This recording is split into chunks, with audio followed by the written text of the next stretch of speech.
Okay, today's good person to know is Richard Hurd. He's head of FoodTube, a YouTube channel run by Jamie Oliver's production company.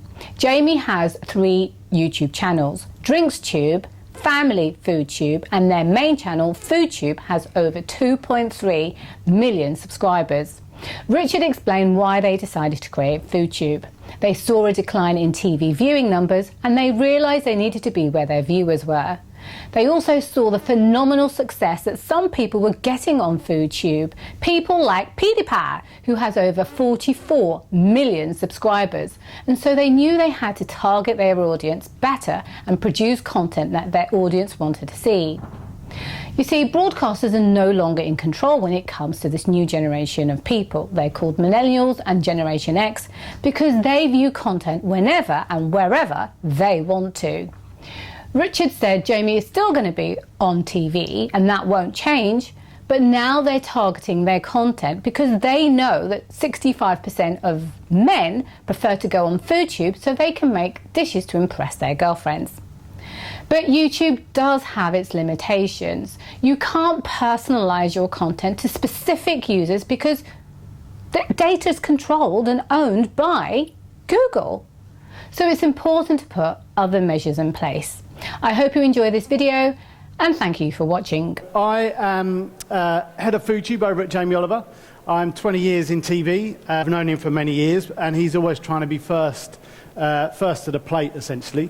And this is where we find ourselves now with FoodTube. Over 2 million subscribers on the main channel. We have a sister channel, which is DrinksTube, for all things wet. We have a family FoodTube channel for all the family food that we do.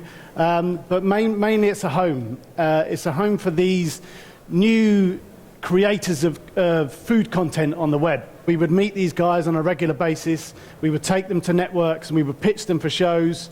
But they weren't quite right. They weren't big enough. Maybe they were niche. Maybe they were barbecue or they were cupcake. And that's important. And that's what YouTube has allowed us to do, is to reach these new pockets of audience and build on them and build with these new creators of this content a space for them to play.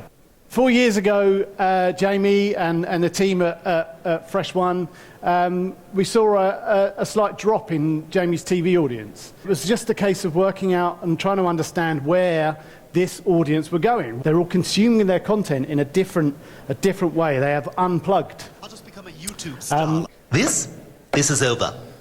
Other people in this world that are reaching new audiences and have huge control. The PewDiePies of this world, 34, 35 million subscribers, and they are in control of what we do. I thought it would be easy to move Jamie online. You can just create a bit of content, stick it online, and the audience will follow us.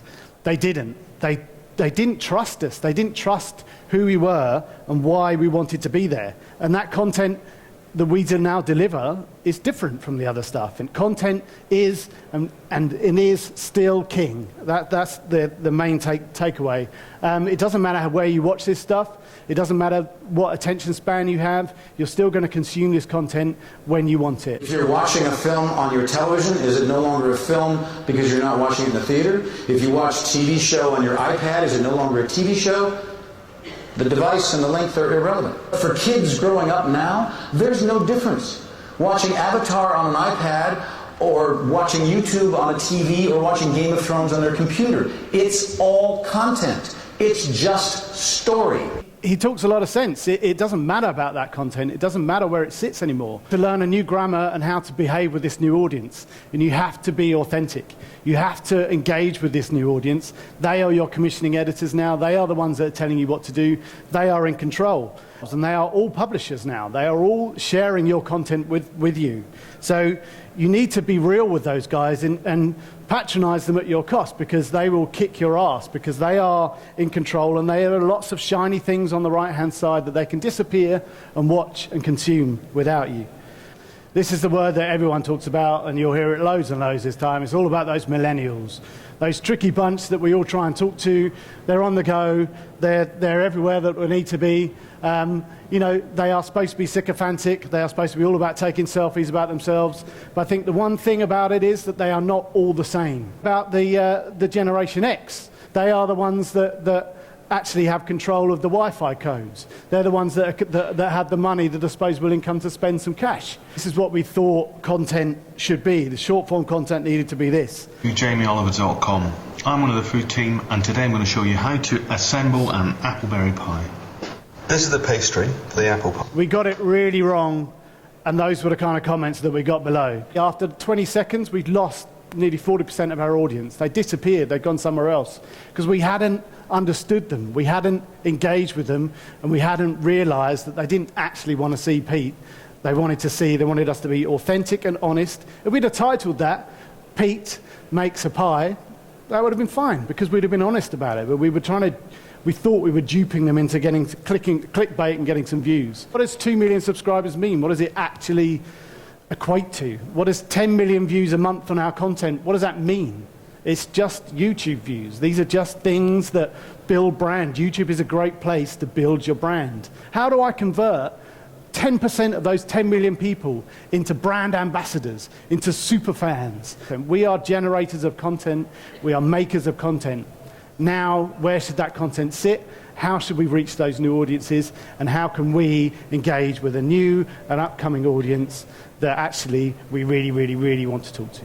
YouTube is a great way of building that brand and reaching out to that new audience, but it's how you now sort of monetize them off that platform and push them to places where you can maybe control them. We can't get any of the data on those 2 million users that we have on YouTube.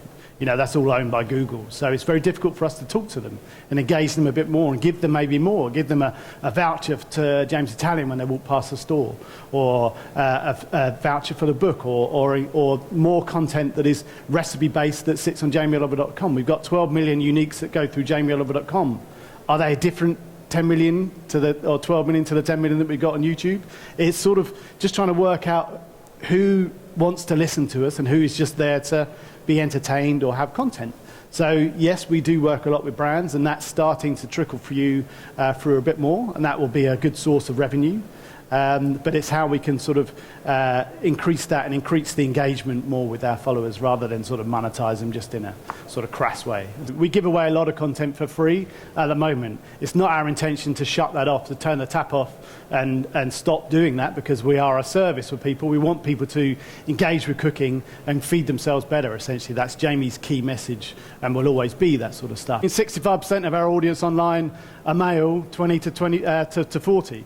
You know, those are the guys that actually aren't going to go out and buy a book. They just want to be told how to cook a steak in 3 minutes, and then they're off to go and cook it and try and impress their girlfriend. But and in the rest of our business, it's 65% female, slightly older skew. So it's just trying to work out what they want to see when they want to see it, essentially. We're on YouTube, we are there. We're not coming off YouTube, we're not coming off TV.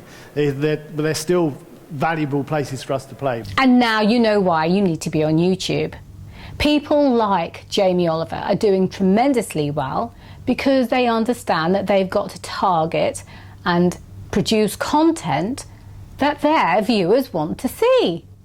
So I hope you enjoy this video. Please subscribe to see more, and thank you for watching.